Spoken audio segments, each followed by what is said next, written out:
নমস্কার। যুক্তি তর্ক সঙ্গে অর্কই আপনাদের স্বাগত। আপনাদের সঙ্গে আমি অর্কপ্রভ সরকার। সবার আগে আপনাদের কাছে একটা আবেদন, আপনারা আমাকে সহযোগিতা করছেন, আশা করি আপনাদের সহায়তা থেকে বঞ্চিত হব না। থ্যাঙ্কস বাটনে ক্লিক করলেই আপনাদের সহায়তা আমার কাছে চলে আসবে। 18ই ডিসেম্বর সিঙ্গুরে প্রধানমন্ত্রীর জনসভা, সেই জনসভায় নাকি অনেকের প্রত্যাশা পূরণ হয়নি। দেখছি অনেকেই বলছেন তারা সিঙ্গুরে শিল্প স্থাপনের ব্যাপারে প্রধানমন্ত্রী নীরব কেন, এই প্রশ্ন তুলছেন। দেখুন, আমি প্রধানমন্ত্রীর বক্তব্য প্রথম থেকে শেষ পর্যন্ত শুনেছি। আমার পরিষ্কার মনে হয়েছে প্রধানমন্ত্রী বার্তাটা খুব সদর্থক দিয়েছেন। প্রথম কথা, সিঙ্গুরের জমি কৃষকদের ফেরাতে নির্দেশ দিয়েছিল সুপ্রিম কোর্ট। এখন প্রধানমন্ত্রী যদি সিঙ্গুরের মাটিতে দাঁড়িয়ে বলেন যে ওই জমিতেই আবার ফিরিয়ে দিতে হবে শিল্পপতিদের, সেটা সুপ্রিম কোর্টের নির্দেশের ভায়োলেশন হয়। প্রধানমন্ত্রী সাংবিধানিক পদে আসেন, তিনি কিভাবে সুপ্রিম কোর্টের নির্দেশকে এইভাবে খুল্লাম খুল্লা ময়দানে চ্যালেঞ্জ করতে পারেন? সবাই তো বঙ্গেশ্বরী নন যিনি আইন মানেন না, সংবিধান মানেন না। এবং প্রথম কথা, সামগ্রিকভাবে হুগলি জেলার শিল্প বিকাশ নিয়ে প্রধানমন্ত্রী সদর্থক বার্তা দিয়েছেন। ধনেকালের শাড়ি থেকে হুগলির আলু, পেঁয়াজ, ফুড প্রসেসিং ইউনিট, এবং সার্বিকভাবে যে কথাটা বলেছেন, শিল্প শিল্প করলে তো শিল্প হবে না, শিল্প করার পূর্ব শর্ত হলো তোলাবাজি বন্ধ করা, সিন্ডিকেট বাজের খতম করা, সেইটা হচ্ছে পূর্ব শর্ত। সেটা যদি বন্ধ হয়, শিল্পের গন্তব্য পশ্চিমবঙ্গে হবে। ঠিক যেভাবে আসামে হয়েছে, ঠিক যেভাবে উড়িষ্যায় হয়েছে, বিহারে হচ্ছে, পশ্চিমবঙ্গেও হবে, যদি এই পূর্ব শর্তগুলো পালন করা যায়, এবং তার জন্য দরকার বিজেপির সরকার, এটাই প্রধানমন্ত্রী বলেছেন। তাহলে সিঙ্গুরের মাটিতে দাঁড়িয়ে ওখানে টাটাকে ফিরিয়ে আনা হবে, এটা অবাস্তব কথা। টাটা আসবে কেন? প্রথম কথা, সে একটা সানন্দে একটা সেট আপ করেছে। ন্যানো তার ভায়াবল প্রজেক্ট হয়নি, কিন্তু টাটাকে কেন্দ্র করে ওখানে অটো হাব গড়ে উঠেছে। তাই সিঙ্গুরের মাটিতে আবার টাটাকেই ফেরাতে হবে, এই মামার বাড়ির আবদার তো সবসময় গুরুত্ব দেওয়ার প্রয়োজন নেই। দরকার হচ্ছে সার্বিক শিল্পায়ন। সেই সার্বিক শিল্পায়নের মানচিত্রে সিঙ্গুর যেন থাকে, সেটাই হচ্ছে লক্ষ্য। এবং প্রধানমন্ত্রী সামগ্রিকভাবে শিল্পায়নের বার্তা দিয়েছেন, হুগলির শিল্পায়নের কথা স্পেসিফিকভাবে বলেছেন। হুগলির মধ্যেই তো সিঙ্গুর পড়ে, তাই এত গেল গেল রব তোলার কারণ কি? এবার যে বিষয়টা নিয়ে আমার আজকের প্রতিবেদন, দেখুন, কোন কোন জেলায় তৃণমূল মুখ থুবড়ে পড়বে, দু এক জায়গায় খাতাও খুলতে পারবে না। সবার আগে কুচবিহার, 9টা বিধানসভা কেন্দ্র আছে। রবীন্দ্রনাথ ঘোষকে কুচবিহার পৌরসভার চেয়ারম্যান থেকে সরিয়ে দেওয়া হয়েছে। দলের অভ্যন্তরে তুমুল ক্ষোভ। খোকাবাবু তাকে সরে যেতে নির্দেশ দিয়েছিলেন। রবীন্দ্রনাথ ঘোষ বলেছিলেন যে তিনি খোকাবাবুর সঙ্গে দেখা করে তারপরে সিদ্ধান্ত নেবেন, তিনি সিদ্ধান্ত নিয়েছেন। রবীন্দ্রনাথ ঘোষ তৃণমূলের জন্মলগ্ন থেকে কুচবিহারে মাটি কামড়ে তৃণমূলটা করেন। খোকাবাবু ছড়ি ঘোরাতে শুরু করেছেন, তাই পুরনো কর্মীদের, নেতাদের অনেকে বলছেন যে তিনি অসম্মান করছেন। রবীন্দ্রনাথের ঘোষের এইভাবে পদ থেকে সরে যাওয়া কুচবিহার জেলার তৃণমূল সমর্থকদের একটা বড় অংশ ভালোভাবে নেয়নি। কুচবিহার জেলায় একটা মাত্র আসনে তৃণমূল লড়াইয়ের জায়গায় আছে, সেটা হচ্ছে সিতাই। তাও কন্ডিশন আছে।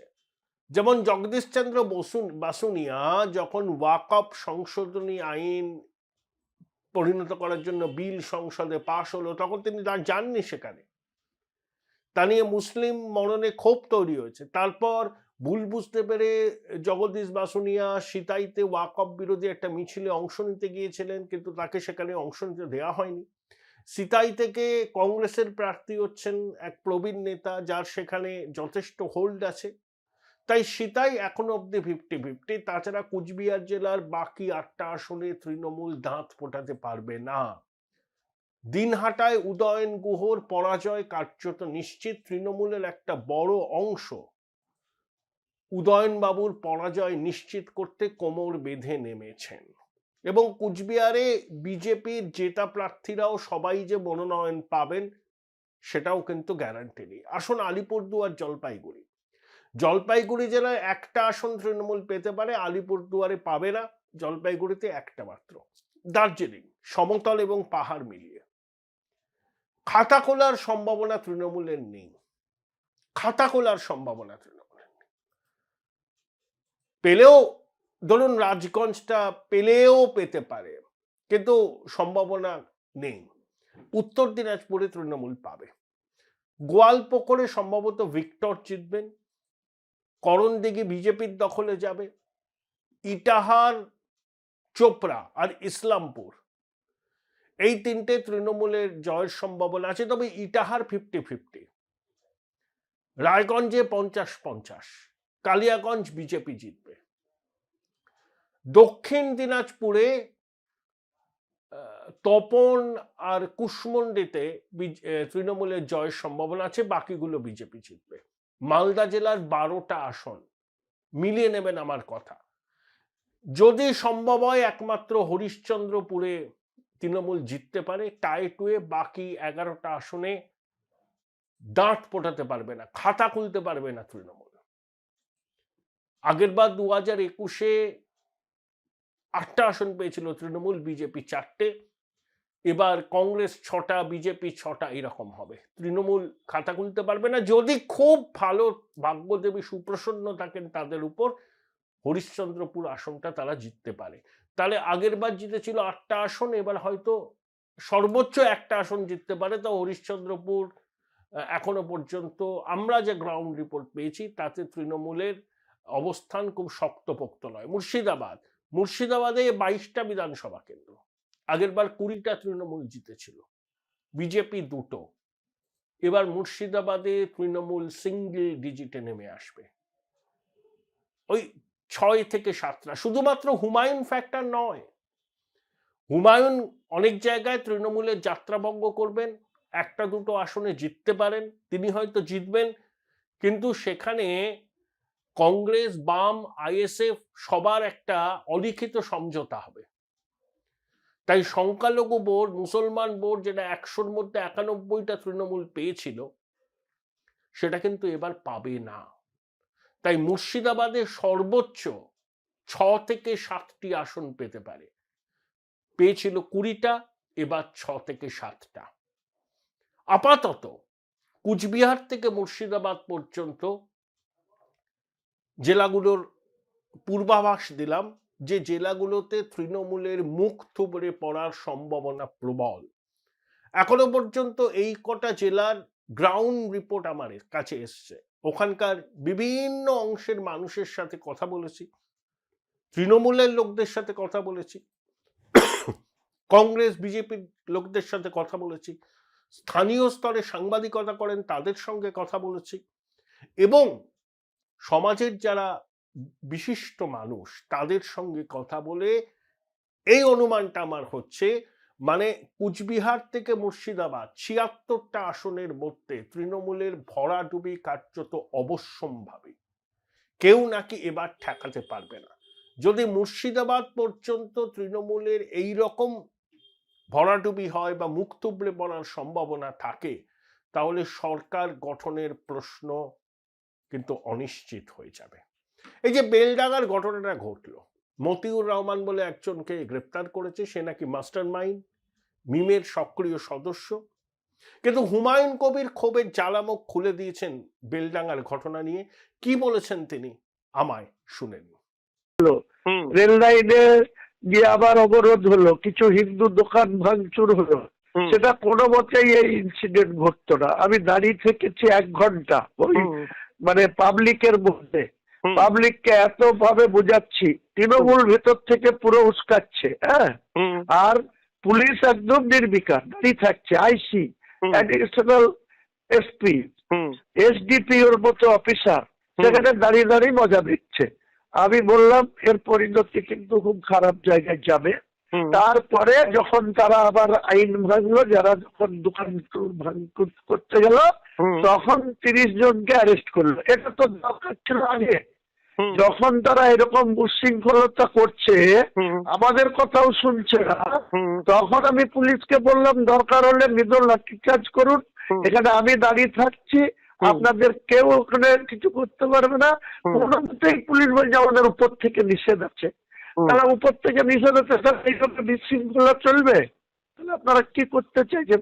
অথচ অভিষেক এসে আমার বক্তৃতাতে বলছে যে বিজেপির বাবুরা আমি আমার নাম না করে আমাকে বলছে যে এর ইন্ধনে সব হচ্ছে। তাহলে তোর প্রশাসন কিসের জন্য আছে? গদ্দার বলেছে, বলেছে তো তোর পিসি কিসের জন্য আছে, তোর প্রশাসন কিসের জন্য আছে? আমার কি দায় আটকে গেছে যে আমাকে সমস্ত কিছু পিস রাখতে হবে? তোরা কিসের জন্য আছিস? তোরা রাজ্য সরকারে বসে আছিস, তোরা ক্ষমতা ভোগ করছিস, আর এইখানে মানুষের মানে সিকিউরিটি নিয়ে তোরা ছিনিমিনি খেলছিস, মানুষের নিরাপত্তা নিয়ে তোরা ছিনিমিনি খেলছিস। যারা রাস্তায় নেমেছিল হুমায়ুন দা বেলডাঙ্গায়, তারা কারা? তাদের রাজনৈতিক পরিচয় কি? কোন রাজনৈতিক পরিচয় নাই, তারা আম পাবলিক, সাধারণ। ইমোশনালি তারা তাদের প্রতিবেশী কেউ মার খাচ্ছে, কেউ মারা যাচ্ছে, কেউ বিহারে মার খাচ্ছে, কেউ ঝাড়খণ্ডে খাচ্ছে, কেউ উড়িষ্যাতে তাদের ডেড বডি আসছে। তারা একদমই আম পাবলিক। তারা ভোট দেওয়ার সময় অধিকাংশ তারা বিগত 4-5-3-4টে ইলেকশনে সব তৃণমূলকেই ভোট দিয়েছে। হ্যাঁ, এখন তৃণমূলের কন্ট্রোলে নাই, তারা এখন এই সবগুলা করছে। এত তাদেরকে নিষেধ করা হচ্ছে। আমি প্রথম যেদিন শুক্রবারে আমি কলকাতা যাই, যেদিন ডেড বডি নিয়ে অবরোধ করে, আমি তখন বারবার নিষেধ করেছিলাম যে তোমরা এটা করো না, তোমরা ডেড বডি তোমাদের কবরস্থ করো, আমি কলকাতা থেকে ফিরে তোমাদের কাছে বসবো, বেলডাঙ্গা থানার সাথে বসবো, অফিসারদের সাথে বসবো, তোমাদের যাতে বিচার পাও তার ব্যবস্থা করব। কিন্তু তারা এইসব উস্কানিতে 6 ঘন্টা 7 ঘন্টাটা করলো। কালকে আবার আরেকটা ছেলে আনিসুর, সে মার খেয়েছে 2 দিন আগে ওই গাজীপুরে, বিহারের। তাকে নিয়ে এসে বেলডাঙ্গা একটা হসপিটালে ভর্তি করেছে। কালকে তাকে রেফার করেছে বেলডাঙ্গাতে, সেই রকম ইনফ্রাস্ট্রাকচার নেই, ওরা রেফার করেছে বহরমপুর মেডিকেল কলেজে। এইটাকে কে বা কারা রটি দিচ্ছে যে এ ছেলেটাও মারা গেছে, বুঝলেন না? যে এটা রটিছে, আমি বেলডাঙ্গায় আমার বাড়ির থেকে বেলডাঙ্গা যেতে মিনিমাম 8 ঘন্টা লাগে। যখন আবার অবরোধ করেছে, আমি রেডি হচ্ছিলাম ডোমকলে বেরিয়ে যাওয়ার জন্য। ডোমকলে আমার মিটিং ছিল বেলা 2টোয়। তো আমি ডোমকলে বেরিয়ে যাওয়ার জন্য রেডি হচ্ছিলাম, যখন খবর আসলো আমি তুরন্ত রেডি হয়ে তাড়াতাড়ি করে বেরিয়ে ওখানে স্পটে গিয়ে দেখছি পুলিশ নীরব দর্শক, আর সেখানে আবার দুনিয়ার জাম। একবারে বড়ুয়া মোড় থানা থেকে 200 মিটার দূরত্ব, সেখানে অবরোধ চলছে। আমি সেখানে সরাসরি নেমে গেছি, তার ফুটেজ আপনি পাবেন, এবিপিতেও দেখাচ্ছে, বিভিন্ন চ্যানেলে দেখাচ্ছে। আমি দেখেছি। কারণ হ্যাঁ, তো তাহলে পুলিশ কি চাইছে? পুলিশ চাইছে আবার একটা ঝামেলা বাড়ুক। পুলিশ চাইছে এখানে হুমায়ুন কবিরের পক্ষে লোক হয়ে গেছে বেশি, ওদের মিটিং মিছিল করতে পারছে না। ওদের কালকে অভিষেকের মিটিং এ 5,000 লোক হয়েছে, আর আমার মিটিং 30-35 হাজার লোক হয়েছে ডোমকলে। আপনারা ফুটেজ দেখলেই দেখতে পাবেন। হ্যাঁ, আর একটা 200 মিটারের রোড শো করে বড় বড় লেকচার বেড়ে চলে গেল। আগামী দিনে একে বুথের নেতা করে দেবো, অল ইন্ডিয়ার ওই জয়েন্ট সেক্রেটারি বাদ দিয়ে বুথের নেতা করে দেবো। তার মানে তৃণমূলের এই উস্কানি দেওয়ার পিছনে কি ভোটের অঙ্ক, আবেগ কি উস্কানি? একদম ভোটের অঙ্ক। পুরোপুরি লোকাল থেকে দেখছে হুমায়ুন কবিরের এত ইমেজ হয়ে যাচ্ছে। হুমায়ুন কবির বাবরি মসজিদ এত ভাবে জাঁকজমট ভাবে ভিত্তি স্থাপন করে দিল, তারপরে 10ই ফেব্রুয়ারি বাবরি মসজিদের কাজ শুরু হয়ে যাবে, তাহলে আমাদের ভোট ব্যাংক ধস নেমে যাবে। এখন তাদের ফাঁসানোর জন্য, তাদের মিথ্যা করে বিপদে ফেলার জন্য এসব প্ল্যান করছে।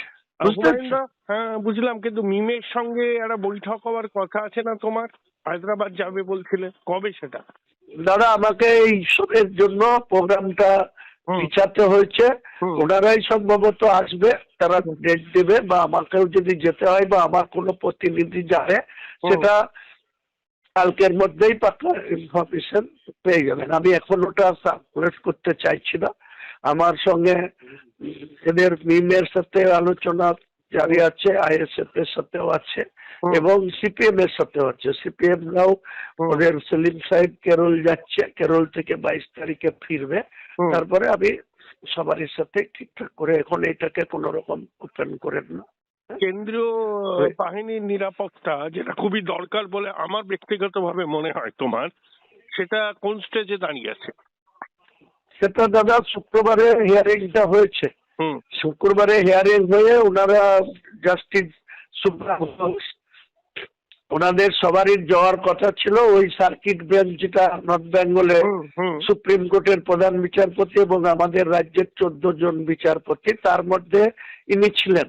কাজে তড়িঘড়ি করে হিয়ারিংটা করার পরে আবার উনি নেক্সট সোমবার আগামীকাল হিয়ারিং রেখেছেন, দিয়ে ওনারা চলে গিয়েছিলেন চার্টার বিমানে করে ওখানে প্রোগ্রাম সেরে আবার কালকে হিয়ারিংটা উঠবে। আশা রাখছি আমার সিকিউরিটি কেন্দ্র বাহিনী পাওয়ার জন্য যথেষ্ট গ্রাউন্ড আছে, তো সেক্ষেত্রে নিশ্চয়ই হবে। আপনি ধরেন ডাইরেক্ট ওরা দিতে চাইছে, আমি আপনাকে বলছি, কিন্তু আমি কোনো মতেই নেব না, সেটা নেব না। কারণ এমনিতেই টিএমসি আমাকে দেখে দেওয়ার চেষ্টা করছে আমি বিজেপির হয়ে কাজ করছি, বিজেপির দালালি করছি। কালকে অভিষেক সেটা বলেছে, দেখেছেন যে বিজেপির বাবুরা নতুন করে এক গদ্দার তৈরি হচ্ছে। কে গদ্দার? মমতা ব্যানার্জি কত রকম গদ্দারি করেছে বাংলার মানুষের সঙ্গে, সেটা আমি আগামী দিনে প্রমাণ করবো। আমি গদ্দার না তারা গদ্দার। এটা তোমার অফিসিয়াল ভার্সন, এটা কিন্তু আমি আপলোড করব। হ্যাঁ। আর হুমায়ুন দা, তোমার সঙ্গে তাহলে আমার দেখা হচ্ছে কবে? Join Indian Institute of Hotel Management now. Right choice, right decision.